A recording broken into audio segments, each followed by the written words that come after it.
Without further delay, please welcome my panel. Mr. Johnny Wonder, step up please.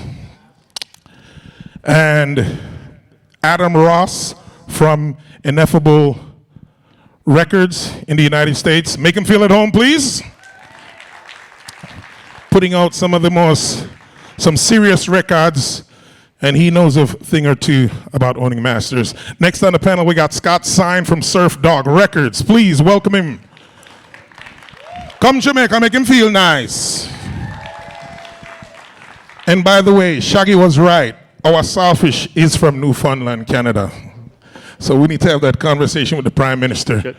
Johnny Wonder, are you here? If he's here, please step up. If he's not, he's probably having a party. But in the meantime, ladies and gentlemen, make some noise for your panel, please. How you doing, Adam? I'm good. How are you? Welcome to Jamaica. I forgot to join this because you are the moderator. I have to sit down, sir. Yeah. Okay, sir. Yeah, because Johnny Wonder not show up, so I take a place. Oh, what a guy. I think please welcome my friend Shaggy. Make some noise for Shaggy. So, Adam, how are you? I'm good, man. It's good to hear people like you live for the first time. Hey, let me tell that story. Yeah, let me tell that story. We're here about masters. It's not A&R time. Well, no, but did you hear that song? He's always doing A&R. He's always an A&R. Adam Gross is a A&R guy. He's always have his ears open. And whenever he sees somebody with a hat on, I see him go and look at me. He just did it earlier today. well, what he said, why he mentioned that, Shaggy, is because it goes back to what you were saying earlier on the radio panel, talking about stepping outside the box and pushing boundaries. When I did the song People Like You, people thought it couldn't work. And because he was a reggae roots artist. And when I sang the song, he was one of the first persons I called for distribution. I said, it's not your traditional roots reggae Rastafari tune, but I think it's a good song. So what do you think about putting this record? And even you was like, well, it's a little different, right? Is that what I sound like? No, I'm trying to give my Adam Ross. And he took the chance, and he was the first one that took the chance on that song to put it out as a reggae record. So thank you, Adam, for that. Thank you. Yeah, and I went back and bought the master, right? I said, give me that tune, I go on good. So talking about owning masters, we're talking about the pros and cons of owning masters. What has been your experience as a new record label? How old is Ineffable Records as a label? So the overall Ineffable Music Group company has been around since 2008. The record label arm in the business has been around for 4 years. 4 years. And what has your experience been with catalog artists? I want to start with the catalog artists because a lot of new music still has to prove itself. But what has been your experience in artists that have a catalog and want to get it back out there on digital platforms? Yeah, I mean, I'm an advocate of artists owning their masters. I don't own anybody's masters at all. I own 0 masters, which you shouldn't say that because people think that, then there's not as much value and all sorts of other, BS. But I think that owning your masters puts you in a position where maybe you can sell them later on, right? So you don't need to start, if you start off by not owning your masters and you maybe only have a little bit on the back end, a little bit here, a little bit there, if you want to sell it eventually, what you're going from is a situation where you have, a slice of the pie instead of the whole thing. So there's a lot more control that you have, a lot more owning of an asset, right? Like it's literally like owning real estate, If you own your masters and you have a flow of income coming in every single month from the music that you make, you can go out and borrow money against that. You can go out and make the best touring decisions for yourself because you have money you're making every single month, right? If you're fully reliant on touring because you're not making any money from your music, you can't go make touring decisions that are going to be in your long-term interest, right? Sometimes you should go out there and play a show in a market where you might lose money, right? You might go in and it might be a festival and it's going to cost money to get there. You might lose money instead of going to play that local show that's going to pay you more money and you get more money, but it's actually building you long-term. So the catalog and ownership of the catalog is what puts you in a position to be able to make the best career decisions long-term. Thank you. Shaggy, I want to ask you a question because me and you have had this discussion. After having the success of an album like Boombastic and having it sell over it's past Diamond, because years ago it was Diamond, so it's probably around 15 million records now. With that after a certain amount of years, doesn't the masters come back to the artists? And I also remember you re-releasing it. Show us what are the benefits of doing a situation like that. Well, the drawback in, for people from our era, and I say our because the new era is different. What Adam is talking about, Yep. where the model of his company is not to own masters, is really a new type of thing. Yep. Back in the days, artists didn't have the choice of owning their masters. It was the record company, the record business is designed for the artist to lose from day one. It's simple. If you give me some money and say me if you make my art, me make the art, you recoup back your money, but no, you own my art. Don't sound fair to me. It has never been fair from day one. But those were the deals that were handed to us. However, if you have a recording with any of these major record companies, over 5 years, you can re-record those masters if you're over 5 years. And you can create a new master, right, of the very new song. I recorded over all of my songs, every single one of them. I released a thing called Hot Shot 2020 the other day, which was all my shit over new. And the reason I did that is that now when it comes to sync, if somebody's calling me for sync, whether it be a movie, commercial, whatever, they can use my master. And I could actually negotiate it much better than before. Now, the publishing is another problem because you're going to have to clear the publishing. And if you have multiple writers on your publishing, especially disgruntled ones that feel they should have got more than what they did or feel like them they didn't have the studio, and I say, well, how him get so much and I made it come up with this when, you just went out there and got fucking coffee, and you was in the studio and we gave you publishing. And I've had a couple of those. And these guys get disgruntled down the line. That creates a problem also when it comes to sync. Because if you got a guy that got 5% and you got, 80% and then I'm on a NR, whatever it is, the man with the 5 might hold up the sync because he's got nothing to lose. It's just 5% to him and him just screw up everybody else's food, So as far as doing over these masters, it's only for the master itself. The publishing you're still going to have to clear. And that becomes a problem. So you should know that also.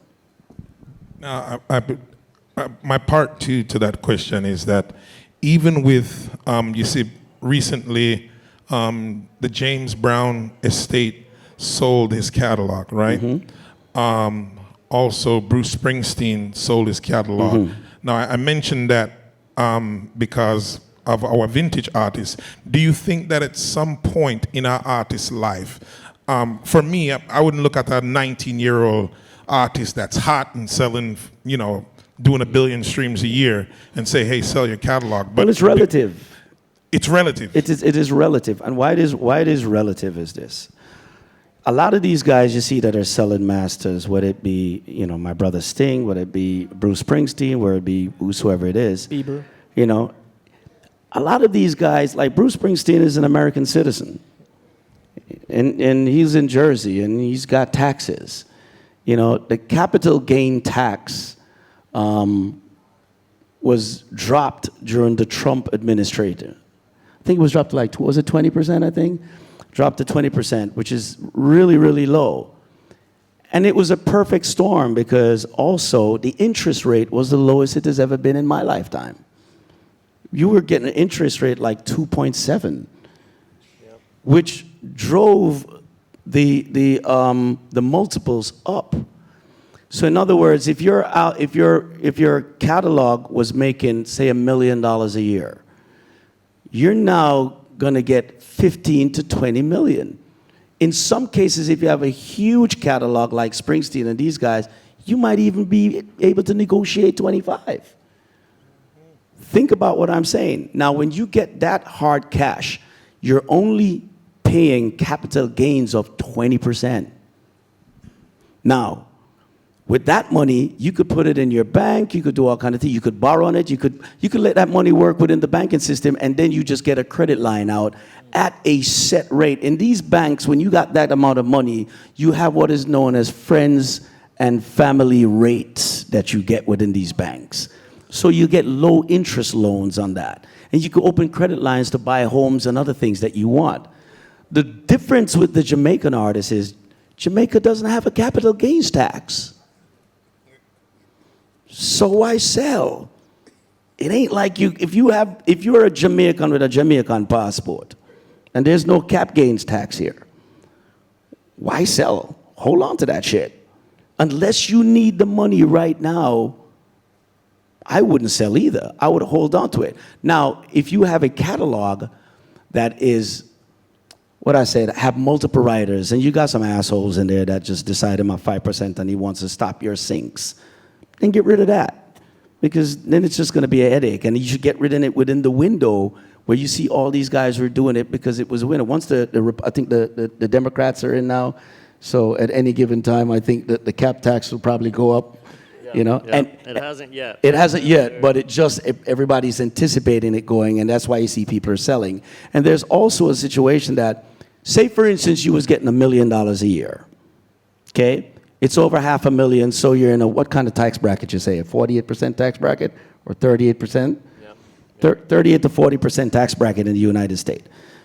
So you make $1 million, right?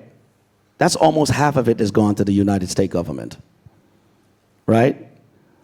By the time you go, so you do state tax and all of them things, whatever, and then you pay all your thing, that $1 million just shrink down.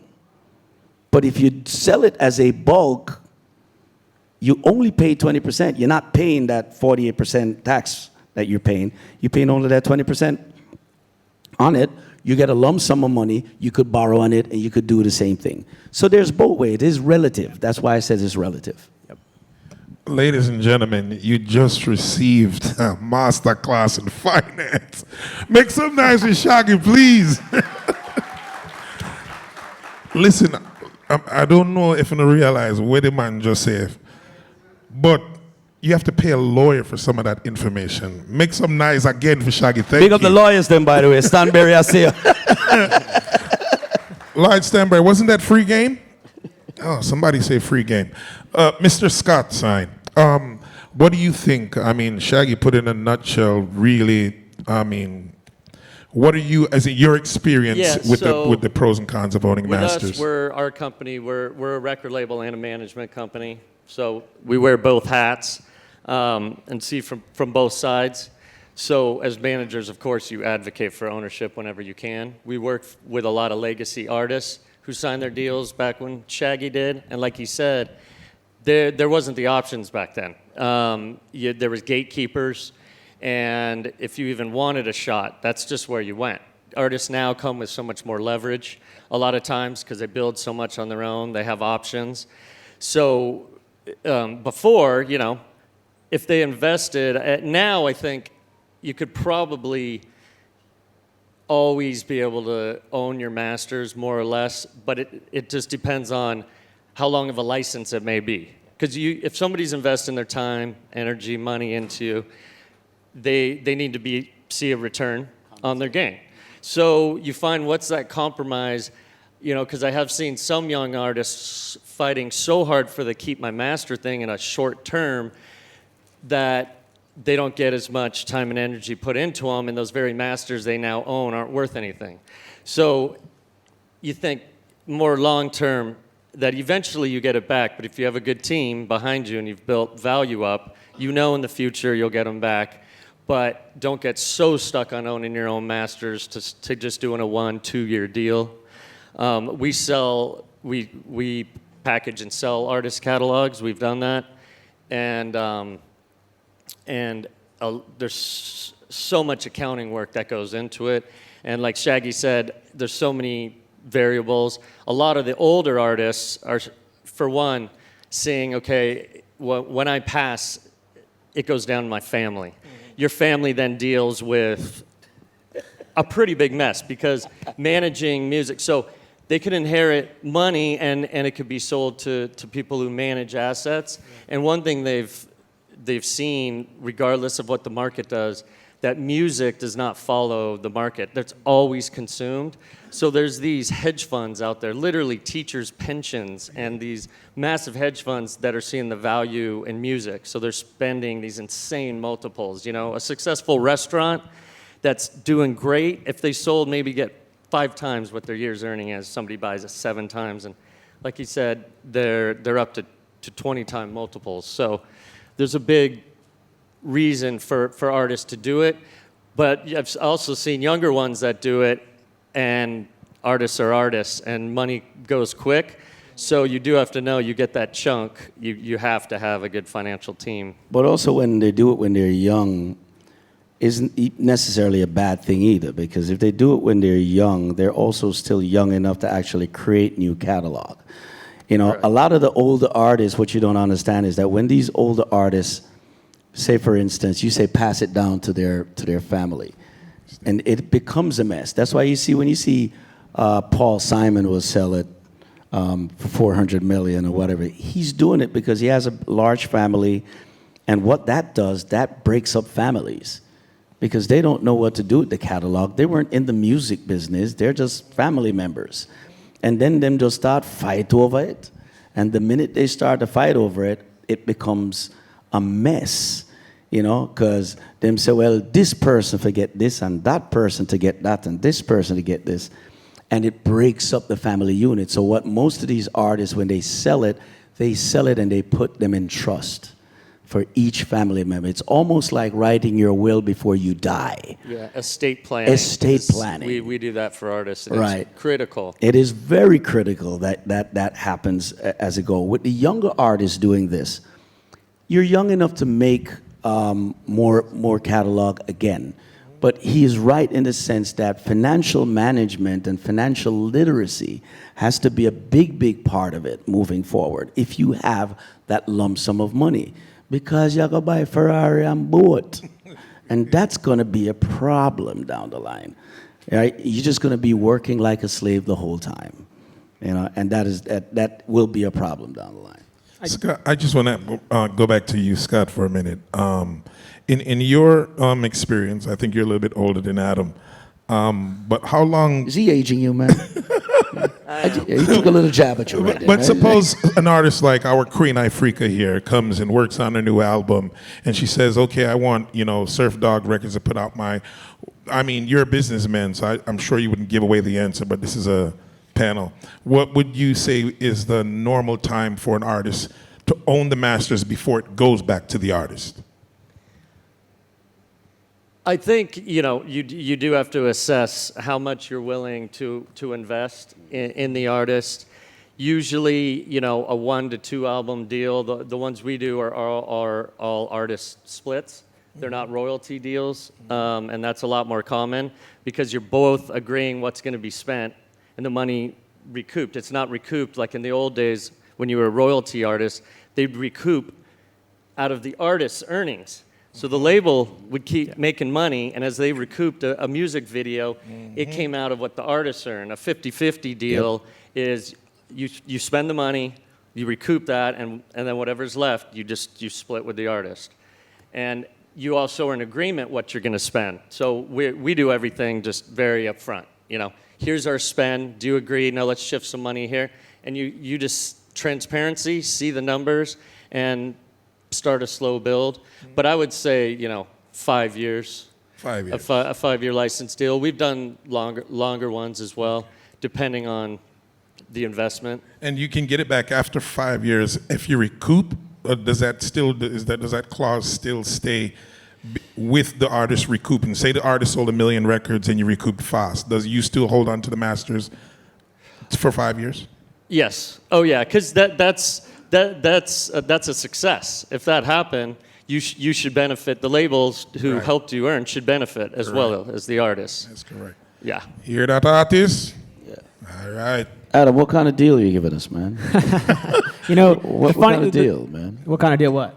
What kind of deal are you giving us? Let's hear your deal. Well, first, one thing I wanted to just add so everyone understands kind of what, what Scott was saying is those deals traditionally, and still, even some cases, people who are doing 50-50 deals, certain independents still, when he says it only recoups at that percentage, just to like put this into numbers, if you're on a deal in that style of deal where it's a 20% royalty rate, where the artist is getting a 20% royalty rate, and if the label invests $1 million into your project, every dollar that comes in revenue, 20 cents of the dollar goes to the recoup, and 80 cents of the dollar goes to the label. Say that So again. in order- Please, one second. I'm sorry, we're in Jamaica. I just take your time. Say that again. All right. Because, All right. yes, please. Okay. If the label spends $1 million on the project, All right. Now listen, my translator. and the artist is getting a 20% royalty rate, meaning 20% to the artist, 80% Which is a to pretty the high label. royalty rate. Which is a high royalty rate Very high for a royalty major rate. label deal. But Okay. So every dollar that comes in from the sales and the streams and everything, all that revenue, every single time a dollar comes in, 20% of that dollar, 20 cents, goes towards repaying your $1 million recoup. And 80 cents goes into the pocket of the label. So in order for you to recoup, the project needs to have made $5 million, meaning the label who invested $1 million has made $4 million in profit, at which point you start getting paid 20% of that. And that would be high, because here's the thing also that people don't realize. There's also a distributor who's getting a percentage also.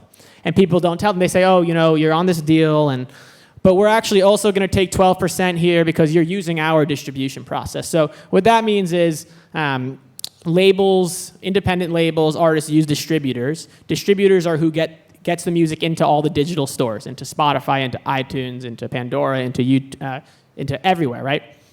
So you're paying a percentage for that. So the label is just using its own. admin fee. Right. So they'll say, oh, you know what? It's an administrative fee. We actually are going to keep another 12%. So that 80-20 is actually after that 12%, right? And then you keep reading through the contract and you go, oh, that 20% is actually what's called a base rate. And it only applies to the country that sub-label is in. So let's say it's a subsidiary of whichever major it is and it's based in the UK. They'll say, okay, that 20% rate is for here, for the UK. But all these other territories, it's actually 2/3 of that base rate. So it just gets crazier and crazier. And people make the arguments, well, maybe artists should get a better lawyer to look at the agreement, or maybe they should know what they're signing. It's like it's not fair to think like that. It is because not fair, but it boils down to leverage at the end of the day. It boils down to because leverage. that deal is not going to be made if an artist has leverage. Am I Right. lying? You're not lying, but at the same time, if an artist even has a lawyer looking at it, like you're in a situation where What do you you're mean talking- by if? if you're 16 years old and you have absolutely Well, this is what we're supposed to teach. There's no way you should have anybody else looking at anything unless there's a lawyer. for sure. Straight up. But I think it's Everyone I think, needs to have a lawyer. absolutely. But there's still But unfortunately, you're a right. system. There's a system still like a that. system that people are taking advantage of. So even though you could say, well, they have a lawyer, and so they should have a lawyer too, they probably shouldn't be starting off at a point that's so egregious that you need somebody to look at it to be like, this is literally all bullshit that we're looking at here, right? So it's still people getting taken advantage of, whether or not they should have had a lawyer or not. Thank you for that. People, this is Now- free game. But with the leverage, though, let me explain Yeah. to you what I mean Yeah. by leverage. The state of music right now, as it is, most of these majors, and please correct me if you think I'm wrong, guys. Most of these, especially majors, most of their revenues are made. About 80% of their revenues right now is made through catalog music, Yeah. not new music. Catalog music. Music from old people. Music that's been around, that are already hits. Catalog music.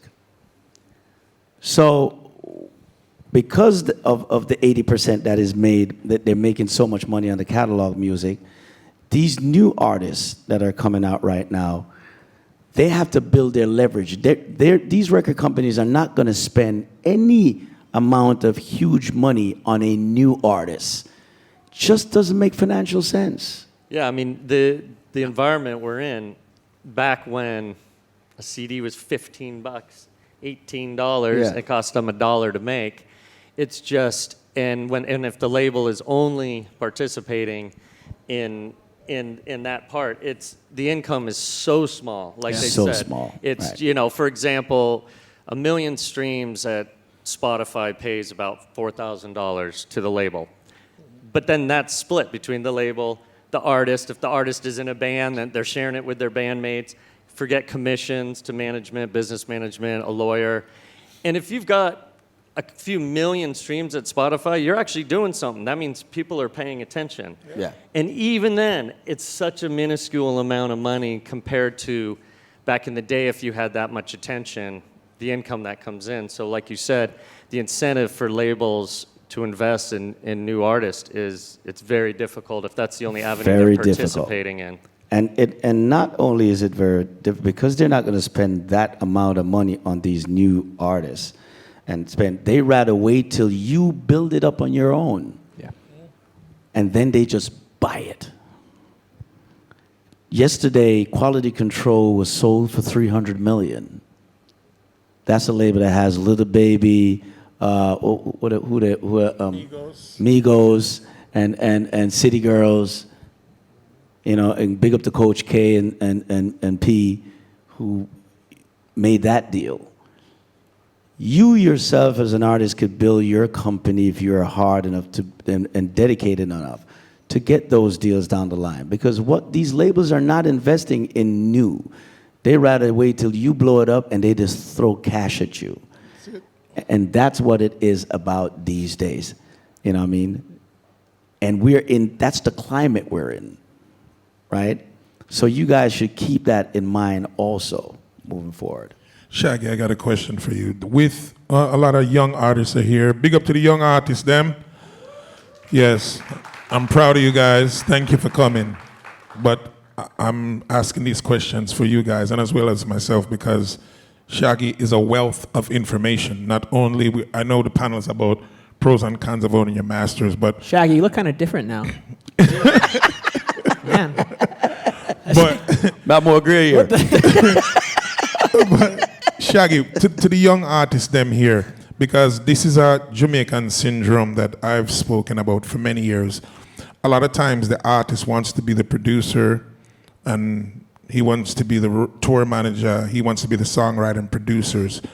And then in that case, the artist would own the masters. Would you suggest for him, that young artist coming in the business, leaving IMC conference saying, yo, man, I go own my thing, you know?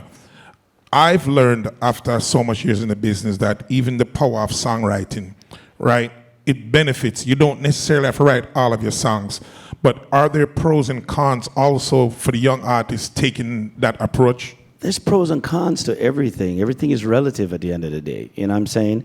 You might sit down there and try to write. You say you want to own 100%. 100% of zero is still zero. Say that You know again. what I mean? 100% of zero is still zero. So you got to understand what you're owning 100% of. If you're owning 100% of something that's not valuable, then you could just go on your merry way. I personally would like to own a smaller percentage of something much larger because I get a better return. You know what I'm saying? And it also takes the pressure off you. You might be able to have all this catalog and don't know what the hell he just said it. It becomes a nightmare after a while just trying to maneuver through it because there's an administrative part of it that you probably won't be able to do. You know, you might not be able to be that person who can basically go get syncs, you know what I mean, and put it out there and exploit it. You probably don't know how to. He was talking about all of these hedge funds people that are buying these catalogs. Half of them don't know what the fuck to do with it because they're just not record people. They don't know about syncs. They just have a ton of money, and like you said, some of it is what you said it was pension funds. Teachers' pensions. Teachers' pension Yeah. funds and all of that, and they just buy all of them. And for the person who's selling it, it's great. You're getting good money. You go do it, but they're not going to basically be knowing what to do with your catalog once they get it. Yeah. They're And starting to realize, and they're basically poaching and hiring some old school executives. They're but hiring old school it's- executives, it's, yes. It's taken time, but But they're- even that's not going to work because some of these guys not going to happen. What's going to happen, I think, and you might correct me if I'm wrong, I think what's going to happen is they're going to wait, it's going to devalue because they're not making money, and the majors are going to snatch it right back up from them.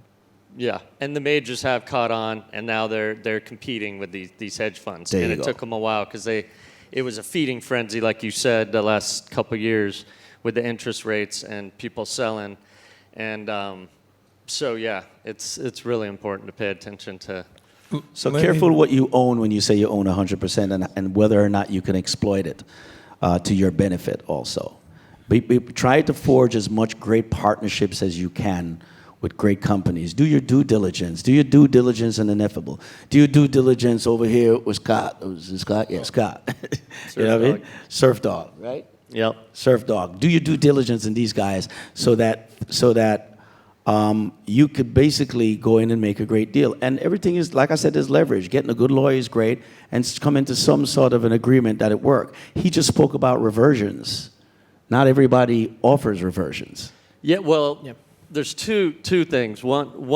If you're, this doesn't apply to young artists, but if you do have a catalog, and because we work with older legacy artists, and if your deal was signed in the U.S., there's a copyright law called, it's a 35-year reversion clause, and you can actually, even though you signed a deal in perpetuity, meaning forever, there's a copyright law for publishing. It works. You can go back and file and gain all your publishing back. Guys are also doing it for, artists are doing it for their Okay, masters. say that again. Say that again. Say that again. Yeah, say that again, please. Say it. You can go back, even though it's in perpetuity. Even though it's in perpetuity, there's a copyright law that a lot of people aren't aware of, that they're becoming more aware of, that you can go and you file through an attorney to get your copyrights back on your publishing after 35 years. And so you learn something every day. Didn't know that. didn't know that either. that's for real. And it's very gray area with masters. It's different with publishing. Lloydie, did you know that? But they're going back Wow. and filing it for masters due, and we do that for artists. What you usually do with the masters is you don't tend to get them back because it hasn't gone to the high courts yet to be decided, Yeah. but you end up renegotiating your old shitty deal with these labels and staying with them. Somebody's got to be a custodian of that Exactly. catalog.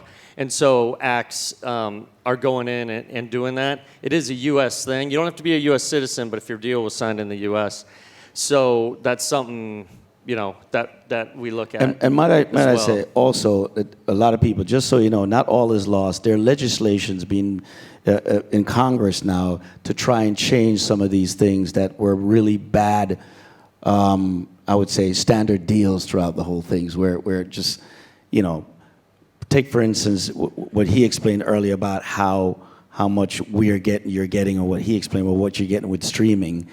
There are legislations now. I just seen something that come with Universal is trying their very best to come to some sort of a deal now, so that artists get a little better deal, get better deals than what they are. This is something that's in progress. Now, take for instance, I'm going to ask you a question. Maybe you could shed some light on me. Big up to Andrew, the next lawyer, just came in and sit down up in here, because I'm going to hear from all you people later. Anyway, when I had Bombastic, I did a deal with Virgin Records, and the deal says CDs, cassette, and vinyl, which are all physical. We call those physical copies. None of those deals said anything about digital, streaming, downloads, ringtone. All of us were paid on the initial deal of physicals where ringtone is concerned or where digital is concerned, which now they're having court cases out there right now with it. And when you were getting your deal, it had out of it, and he just explained it, by the way, they would subtract, you're taking money for distribution, manufacturing, packaging.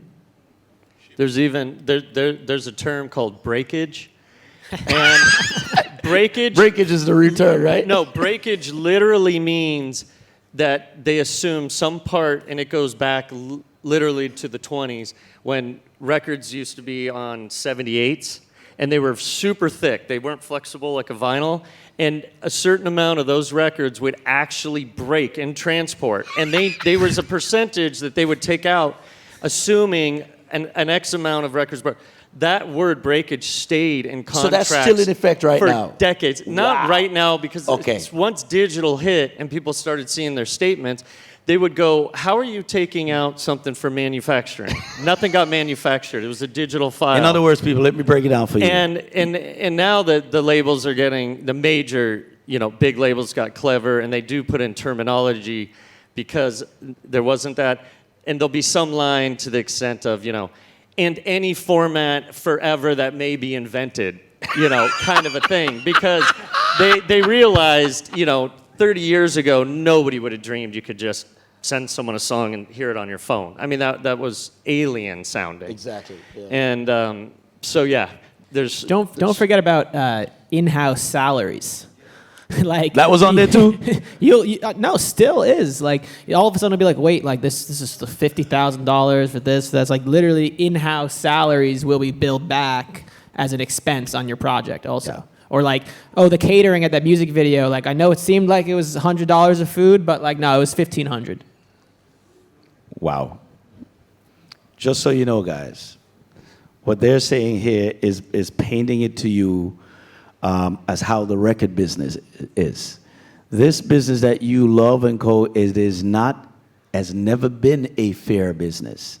It has gotten better over time.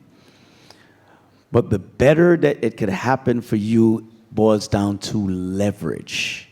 And if you can buy yourself, there's no better time than now to create leverage on your own because you have this. And because you could create your own content and own your own content and build it. And if you build it up big enough, somebody's going to come and talk the language you want to talk when you go in with your attorney and your team and say, this is what I want. And they're going to do their due diligence and realize, you know what? This is guys work it. Remember yesterday I said bankable. You got to make yourself bankable so that they could make these deals. Ineffable wants to make a deal. They don't want to go in a deal that they ain't going to make money on. You know what I mean? They're going to want to... Sometimes. Well, you have Sometimes done you know you're going to lose money on it, but it's still worth it. And what would be the reason for you to do that? Explain that. Yeah, because you think that it's important to get into a market or into an area that you want to grow in, and you think that that project is going to help build the rest of what So you're it might be a working on. credibility thing. It won't actually be like, for instance... Yeah, like I don't think you look at every single project as this one project is only thing I'm thinking about is the bottom line of this project. Like there's other things that I think you think about too, about You're right. what's because important or I've ways actually to do it. I saw that with Virgin Records with when they signed the Rolling Stones.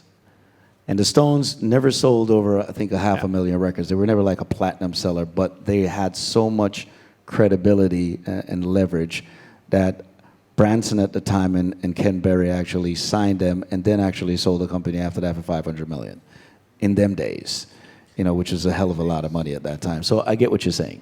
Yeah. Yeah, I mean, I think also this leverage thing and also thinking about the right partners. And the way I think about it is if we're going to sign something and you can just upload it yourself to DistroKid, right? If you're just putting music out there and no one's going to do any playlisting for you or pitching for placements, don't give anybody a percentage, right? There's still distributors out there who are, unless they're giving money or something else. But if their entire thing is, I'm going to get your music into all the digital platforms and I'm going to take 12%, don't do that. It makes no sense. Use DistroKid or one of these services. You pay a flat fee each year, right?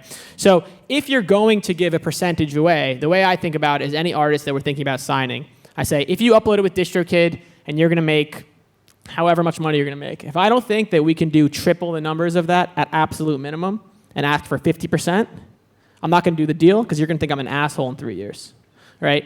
If your pie is tripled in size than what you could do if you upload it yourself, and you got that money every single month, and now it's 3 times bigger, and you're getting half of it, you're making more money every month. So that's the way I think about what a deal is that's going to be fair for somebody, is what is the value add for what somebody's giving up.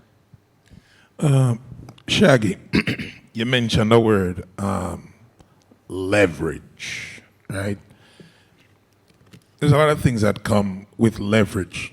And when Shaggy says leverage, it's based on if you go to somebody like Surf Dog and says, hey, me have my new album and it bad, and what is your leverage? Some of those things are, 25 years ago, people didn't say, how many followers do you have on Instagram and how many subscribers do you have on YouTube?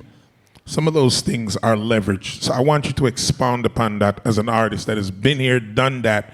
What are some of the things that if I go to Ineffable and say, I have my new album, would give me negotiating, and I can call up Mr. Stanberry and say, Mr. Stanberry, I'm about to do a deal.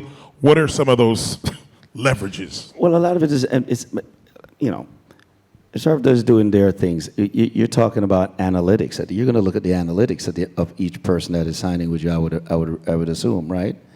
Correct. And base your deal on those analytics, right? As to what his sales are, what his streaming are, what it is. You might not see the number there, but you might look at it and say, well, there's a potential of this person to do this and this. And it also boils down to how the team the person has.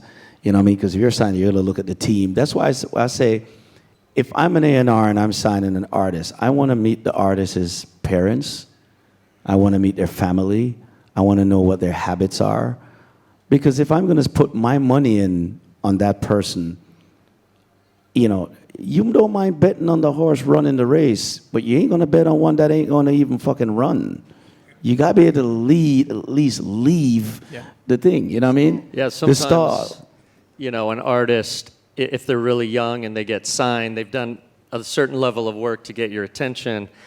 And then once they're signed, sometimes you can see they have this relief like, oh, I could start doing a less because I've been signed. It's like, Right. oh, no, the race is just starting. It's You just got to starting. do more. We're not here to make up for you. We're adding to you. Yes. So you got to, Yep. you can, and as soon as an artist wants it less than you do, it's game over. Yeah. And another way to get leverage that's not just data driven, and everything is so much now, and you can even see an artist have millions of hits or streams on a song, but they go and try and sell a hard ticket, and nobody shows up. And there's something to be said for the old school, get in a van and tour and Yes, sir. perform Yes. live and see and build and go back. There's 10 Because people. that still works. Because that still works, Yes, because sir. you've hooked people. If they're coming to pay to see you, they might stream your song, it's trendy and it's big, but they're paying to see you. Nothing, and that has never changed in the music business. Get on the road I saw something and the other day perform live. with a TikTok person that had huge numbers on a particular song. They were at the festival, and in their segment, it was about 400 or 500 people, and they had they gave them a great placement in the lineup too. Till I was sitting there like, oh shit, this guy get a better placement than me, shit. And I watched it, and I was like, oh, there's barely 500 people here. What the fuck, But at the end of the day, he was a TikTok sensation, but it didn't resonate live on hard ticket sales.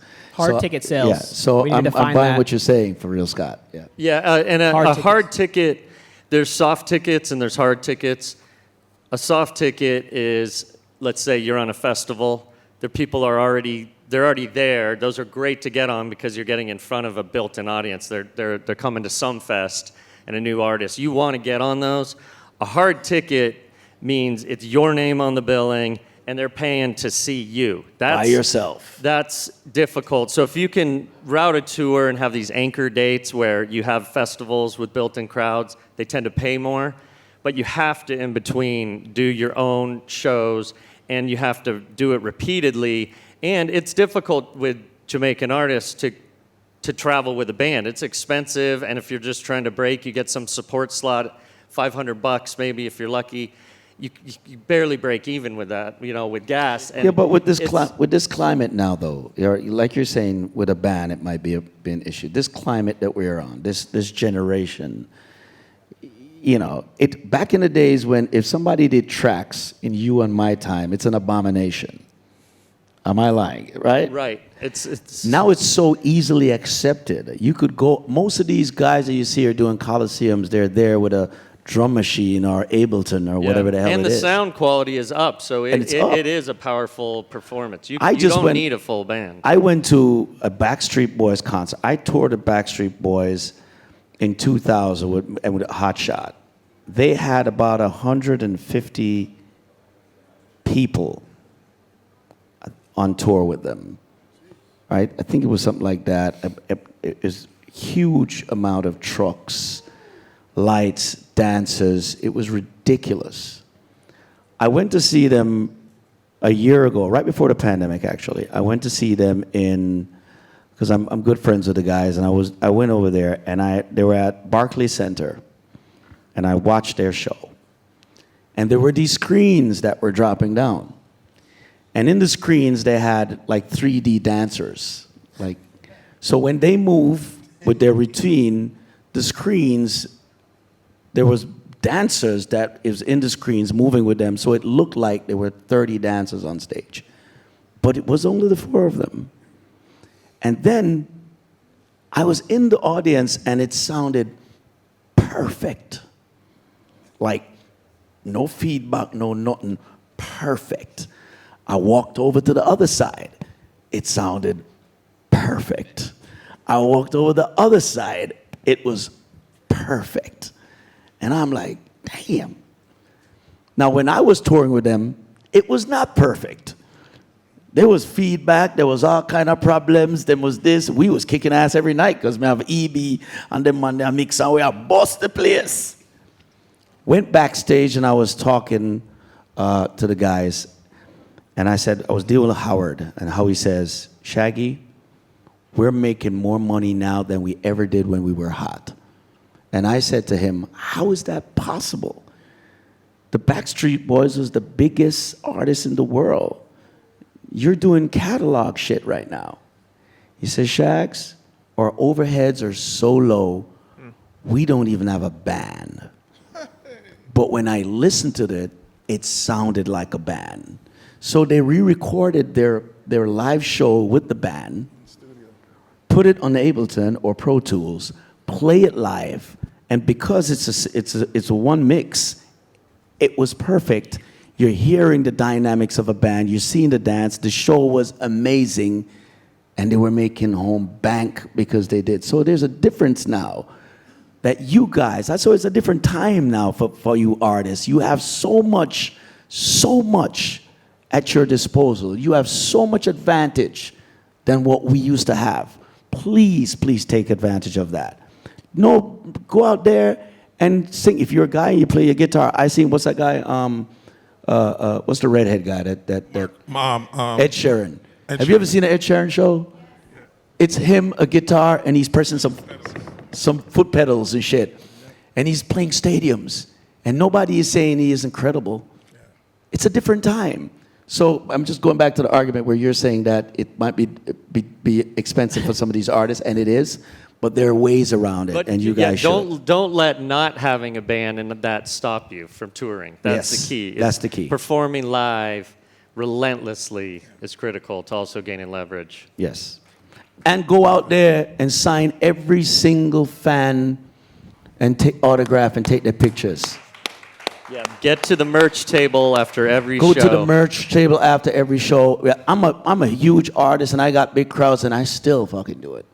I mean, it gets a little overwhelming sometimes, but but I still go out and do it. If you're a new artist, go out into that audience and let them love you. Work that room.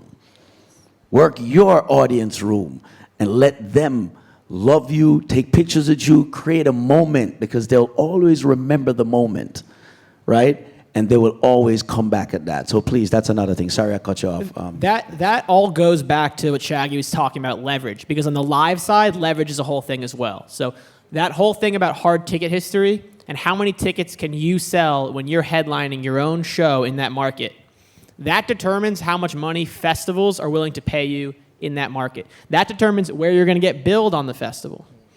When agents are going in and they're fighting over, I mean, people literally these days, an agent and a promoter, when a festival's announced, like the billing wars are like the craziest things you ever see, right? You're like, why is my name lower than this person? Why is my name this? So the font is 2% bigger than this person's font. Well, you know, it's Oh, I like, do that, but it's a whole thing. I cuss. Oh, of course you do. Yeah. I wild out. If I see one person Yeah. named bigger than me, I say, he ain't sell my Yeah. type of records. Hell Yeah. out that, man. Me cuss. So I imagine you call have my management and I'm cussing. I'm a tyrant. Them used to me already. Some of them that like me. They hear me cuss somebody the other day up on a stage down. I get wicked. Yeah, me no ramp with them. Yeah, you know what I mean? I stand up for mine. And sometimes I stand up for other people who don't have a voice. Because when you see some of these festivals, are in reggae. There are only few reggae festivals. And there's only so much game in town. So when you have a reggae artist on some of there and they get this bad treatment and they push them aside and give them some look of idiot stage and then they'll give them a meal and their equipment is all fucked up and shit. When you see all of that and they're doing all of this, the reggae artist is not going to say anything. They're going to take it because that's the only game in town. I could say that because I don't need them. I did a whole tour last year at the same time I was cussing the clout them. I did a whole tour. I did 2 reggae festivals. Everything else was pop festivals. Every pop festival paid me better, treated me better than the reggae festivals. And all of those reggae festivals were owned by non-Jamaican people. That particular festival gets grants and shit. Some of them get grants from the city because they're putting on a cultural festival. And these are white people doing cultural. Now, I'm on the racist shit, it's cultural. Notice I say that, right? There's people telling me I'm not Jamaican who have never been to Jamaica. Why shaggy them man, them no, them man, they ain't Jamaicans, man.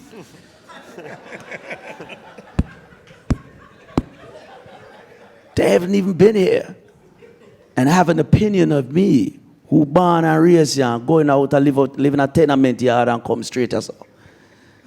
So if I get a little emotional with them, hell yeah, because I'm not going to put up with it. Anyway, we're kind of straying away from Make some noise for Shaggy. from catalog. Thank you. No, but Shaggy, Leverage. it's so real. And like me said, enough time me and you meet up different places. And I'm so happy you have taken this platform on your shoulders to share these stories, because in order for there to be change, it's things like these that are going to have to happen.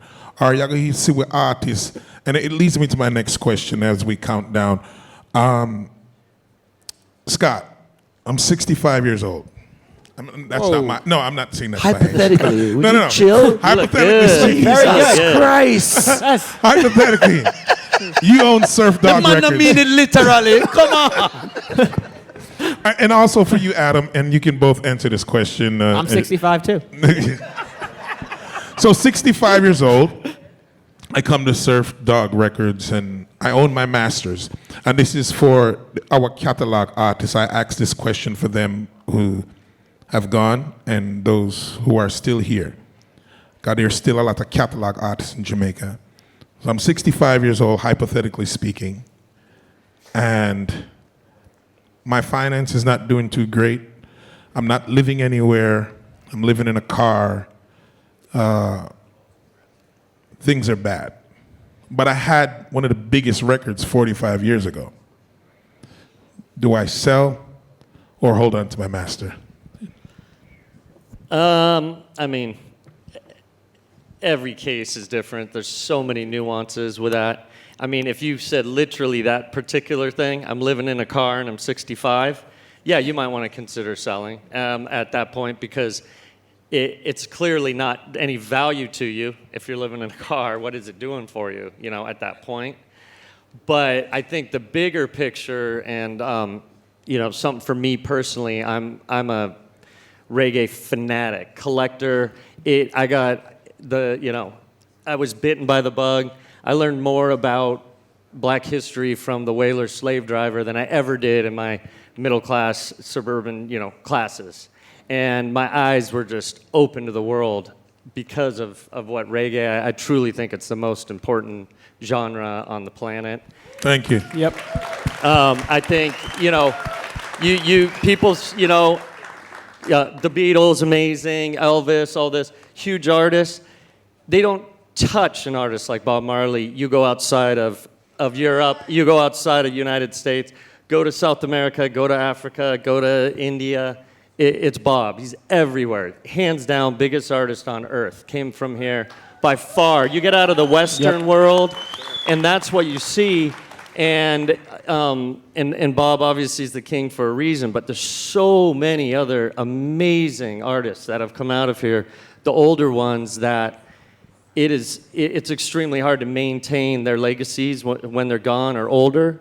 And so, for example, something I'm doing, I'm working with the Lee Scratch Perry estate. I think, genius.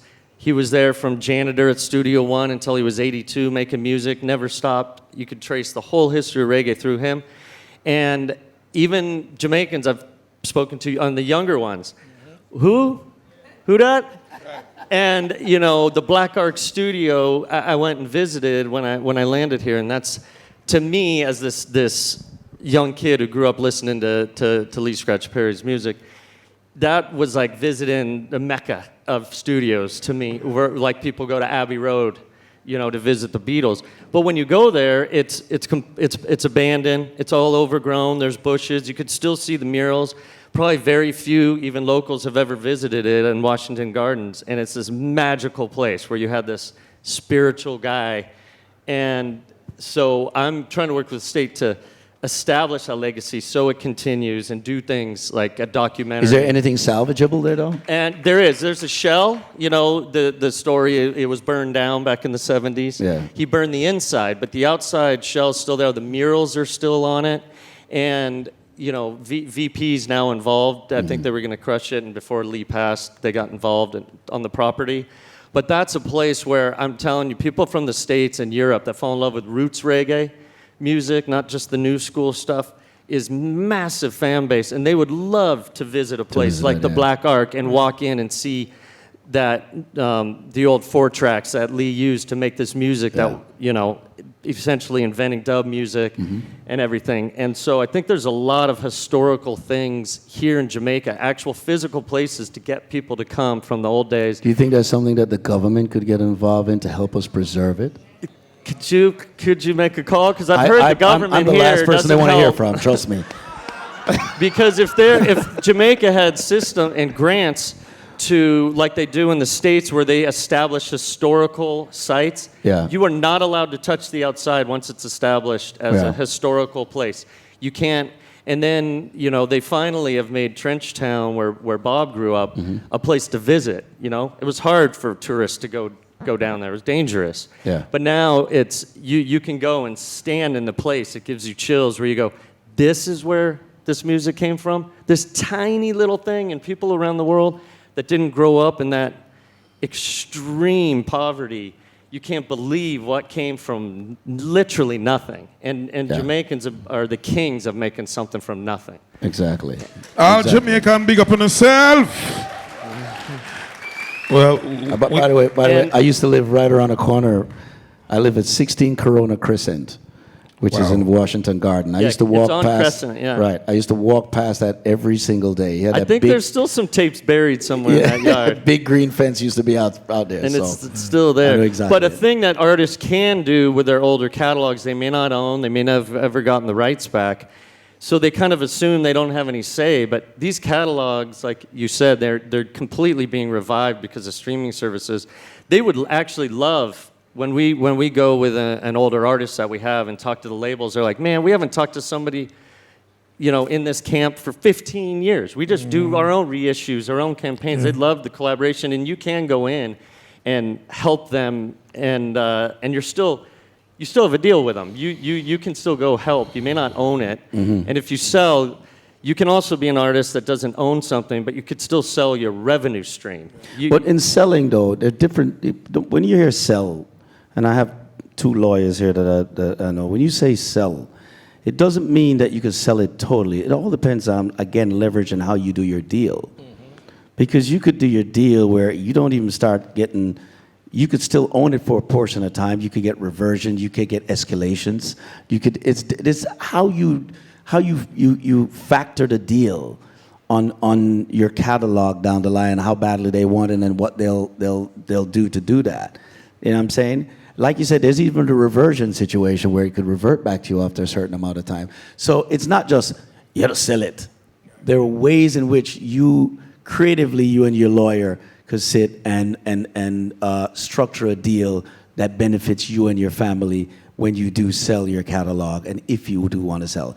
I advocate to keep your catalog as much as everybody else up here, but there are instances, like I said, when it's relative, that it might suit you down the line. You know what I mean? And it all depends on each situation.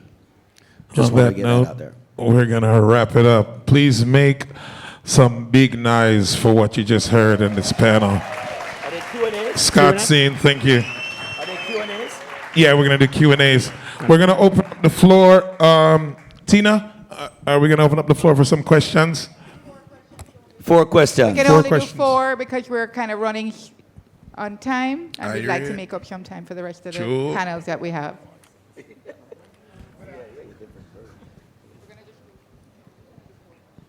His mic is not working. There we go. Turn it on. Good afternoon. I'm Brooksy from Bermuda originally. Hey. Launching a new imprint, Limestone Entertainment, by way of Montreal. First of all, thank you all for this content. It's so valuable, and I'm learning so much. I had one question pertaining to masters in 360 deals. We haven't really talked about 360 deals and what kind of rev shares you see in that scenario with, with masters. Well, first of all, this is about masters, so 360 deals may be another panel for next year. So I don't know who wants to take that question. I mean, I about- could just quickly point on it. 360 deals. One of the reasons it happened is because of, especially just between Napster before Spotify, when the whole record industry just came crashing down and there was no money and people were scrambling to figure out income. When they were signing artists, they were essentially saying, we have to be able to get a piece of your touring or your merch or the money's not in it. Those can work if, you know, we've had artists that have managed, that have been on major labels. We were the managers. The majors, they didn't really need any more. They had an established career, would come to us and say, you're the manager. Why don't we just put out the records ourselves? You're also a label. And so the positives too, they can save money because as a manager, if we're also putting out someone's album, we're not double dipping. We're not commissioning the earnings off the record. We earn from the record one way, you earn. And if you have a great management team and it's all family and it's all in-house, it can make sense. But a lot of the major labels were doing it, they had no experience in management or touring or merch. But now, you know, I think like Ineffable, a younger company, have done an amazing job with, you know, 360 deals can sound like this land grab, and it has been for artists. But for some, it actually can make sense. Everything is in-house, and Ineffable's got management, they have label, and all under the same roof. But to clarify, we do not do 360 deals. That's what I'm saying. It's not popular right now. It's No, not, we don't. yeah. But, Right. but I don't, but, I don't but think there's a similar- lot of people that but- do them. no, but they're not. but Scott's point, real They quick, never is- worked. Like really, you're gonna put some. It costs a major label more money to put somebody out there to watch whether or not you're getting tour money. But You know what I'm saying? Yeah. I think also If you think of the amount of artists they have, all right, and you're gonna go say, okay, we're gonna put people up. What are you gonna put them out there to see what kind of shows? Some of us just get cash shows. Some, you know, you're not gonna. There's just no way to actually track that. That's why I just thought the model was a stupid model. Yeah, no, it was a panic mode when, Yeah, when the okay, industry go ahead. came Yeah, no, out. I would just say I think you know, it's just similarly, we have a management company and a label. We also have a live business. We own or operate 10 venues and have ownership in some festivals. And having leverage for your clients where you can plug them into different things and where you can be in the room in different types. You can be in the room in conversations about what's going on in the live business. You can be in the room in the recorded business. You can be in the room and have information, be playing on all sides of the coin and have, you know, leverage to build, back to leverage, for clients. So I think that's where the whole 360 deal thing made no sense because you had these major labels who had no experience in these other parts of the business where it's not a bad idea to have people looking at all parts of their business, but you don't want to have a contract And honestly, there are some really bad management contracts too, who will have a sunset clause that'll say, all right, if we stop working together, you got to pay me another 10% every single year for the next 15 years. Oh, we need a Like, there's- management plan. We need a management panel for that Yeah. one. For God, sure. There's trust a lot me. of crazy. There's a lot of shit I got to crazy talk about there. Sunset stuff, but I think there's probably more questions. All right, next question. J.R. Watkins, World Music. Oh shit! Brace yourself. Brace yourself. Yep. No. Big up, Shaggy. One of the things I wanted to touch on is there are 3 compilation albums that they stay on the Billboard charts, reggae charts. Bob Marley, Legend, Shaggy's Bombastic Collection, Sean Paul's Dirty Classic. But you also have 3 albums, stick figures, on the Ineffable, that is, 3 albums, Set in Stone, etc. We spoke about the thing called At Venue, Yes. where you can scan and it actually goes to the Billboard charts. Yep. Could you just talk a little bit about how you can further monetize the masters, and also what benefit is there for Jamaican artists who 10 people own the masters? It's not like it's one person own the masters. So a man produces a song and someone produces a song. So it's hard for him to have a compilation like Shaggy to put all his hits together and make the Billboard chart. So talk about the 2 things, the compilation and the At Venue. Yeah, so the compilation thing is really smart because it puts all your biggest songs in one place and it has all the data go to that place. So in terms of like Bob Marley Legend, right? Why it's almost impossible to have it not be number 1 on Billboard reggae forever, right? Because every single time somebody streams a song from any other Bob Marley album that's on Legend, it counts towards Legend. So if you go to Catch a Fire, if you go to Upright, like whichever album you go to- We long come again. All right, I'll say that slower. Say it again. So Oh no, listen. anytime that somebody streams any Bob Marley song that is on Legend, even if they're streaming it from the actual original album, it's counting towards Legend's sales. So if you go and you play whichever, Three Little Bird, whatever your favorite song is that's on Legend, even if it's on a different album and you play it from that old album, it's counting towards the Legend sales. So when you have a compilation, you can pull together all your numbers and there are streaming equivalencies. So basically a certain number of streams equals an album sale, and so you can pull it together and have everything drive to one place. So that's why that Shaggy compilation, that Sean Paul compilation are going to be up there because those are huge, huge songs on those albums. And same thing with Legend. In terms of At Venue, what At Venue is a service where if you are selling merch at your shows, you can directly report how many sales of your albums that you're doing in person. So if you go to a show and you sell 15 CDs, if you put that in there, it's going to report and make sound scan. sure It's like sound scanning on the road. Illuminate now, and it's going to make sure that all that stuff is reported. So a lot of people don't realize that they should be doing that because they'll have shows and they'll sell all these copies and then they won't report it. So it's just kind of understanding, and I think all these charts, I think there's kind of this obsession with, what are the first week album sales that somebody did? And I don't actually think it's nearly as important as people think, right? It's a great headline. Someone's like, the week 1 sales are in, and this bombed, and then gets great engagement because that's what gets good engagement on social media. That's why there's such an obsession with it. That's why you're going to see these headlines.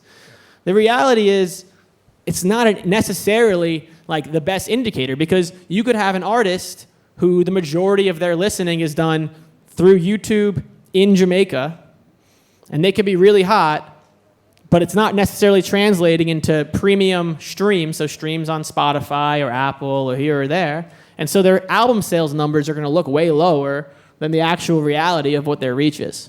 So I think that everybody should just, in general, take these headlines about, what somebody's week 1 sales were or this or that less seriously. It's not as important as I think we make it out to be sometimes. Thank you, Adam. How many quick questions? Hold on. The second part of his question about the masters, people who own multiple owners, multiple owners of masters.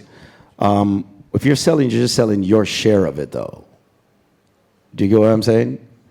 So if your master is owned by 10 different people, you're just selling your portion of it. Right? So if you own 10%, you just sell your 10% of it. You're not selling somebody else's portion, right? What you could all do if is probably pool together, you know what I mean, and negotiate, and that would be better and gives you better leverage because you pool together. But half of the time, some of these people, if you're in a room making records, most of them are assholes anyway. So, you know, I know most of the people I've made record with in my early days, they're all assholes. So I don't deal with any of them. That's yeah. Oh, you're saying it because you've got so many recordings with different owners, Oh, okay, that's what you different meant. labels. How do you make Okay, a compilation? okay. Yeah. You essentially go to each label and Yeah, each license label, it, yeah. and then when you pay royalties, it's broken down to Okay. you pay that label for their song pro rata, you pay this label for that song. So it's possible. It's Yeah. a pain, but Yeah. it is possible. And shout out to It's a JR headache. who asked that question, who's actually trying to make numbers public facing that do make more sense, who's been going through that data and been trying to do that stuff. So shout out to you. All right. I just want to expand upon, just before the next question, how many artists is in the room for a second? Okay, hands down. How many artists know what at venue is? See, that's a problem. One guy. That's a problem. That's a big problem. I don't Well, want to hold up the panel. that's why they're here. That's why That's they're why here. you're and here. I'm glad, and I'm glad that Adam could explain it so eloquently.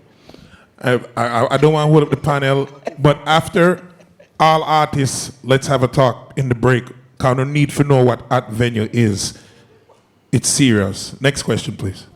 Yeah, greetings, Boom Drum music producer. So, you guys spoke about like, you know, the relativity of whether or not to sell or whether to keep your master. But for an upcoming artist who they need that working capital to start to build that leverage for themselves, you know, because you can do so much on the phone, but like you're saying about hard ticket sales and them thing, that like actually getting that level of reach takes money. So like, what tips can you share for like younger artists? Remember, I say you can borrow upon it too, you know.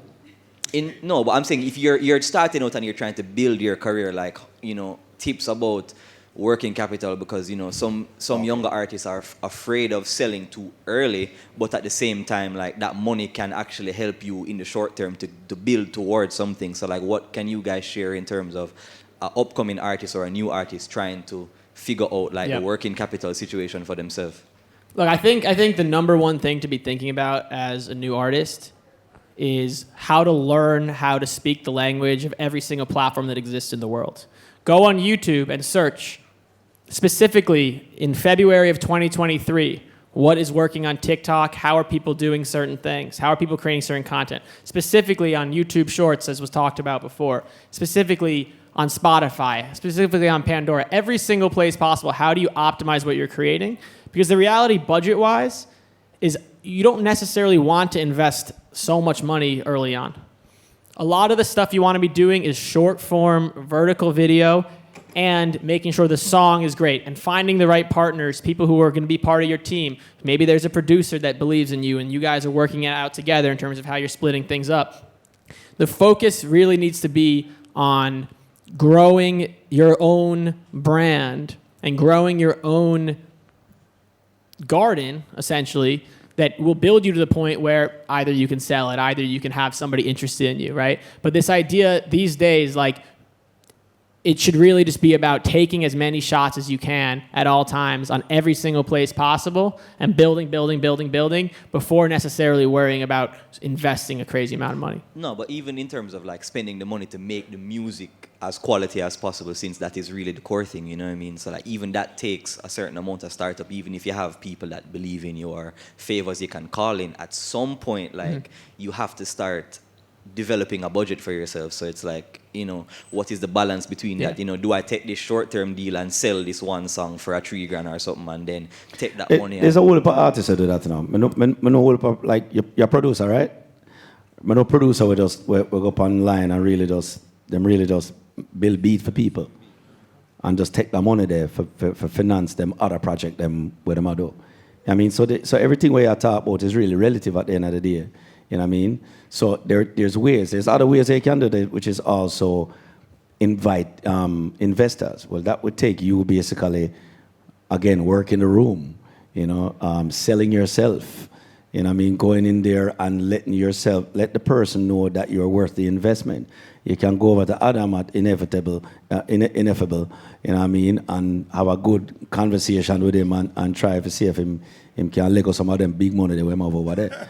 You know? So, it's a deal. You can't work it that way there. It just depends on where and who you get your interests for really help you go through. I just ramp with him and come in him. We ramp rough enough. We talk about this time. pretty often. So. We ramp rough.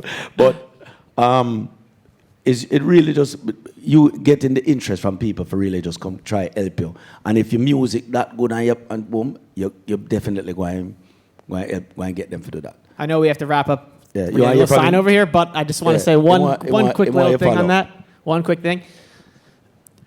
If somebody wants to give you, as you said, a couple $1,000s, and for them to just own your song 100% forever, like that's a terrible deal. Like, don't do that.